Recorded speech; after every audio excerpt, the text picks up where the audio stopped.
ఒరే బ్రెయిన్ పోరా పడుకోరా, ఇంకా చాలు, నా వల్ల కావట్లేదు. ఏంటి నీ వల్ల కావట్లేదా?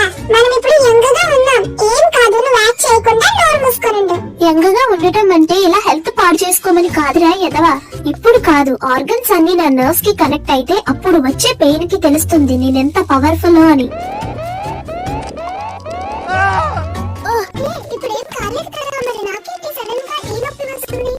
నీకే కాదురా, నాకు కూడా సడన్ గా నోషియస్ గా ఉంది. హాస్పిటల్ కి పోదాం పదండి.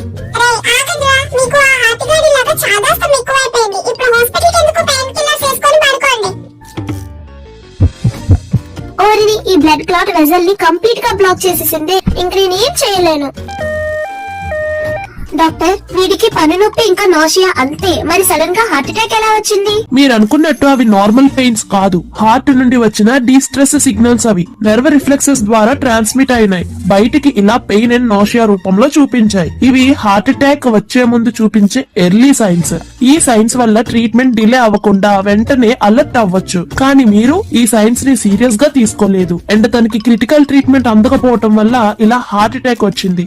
అండ్ గుర్తు పెట్టుకోండి, దీనికి ఏజ్ తో సంబంధం లేదు. Listen to your body guys and rest well, stay healthy.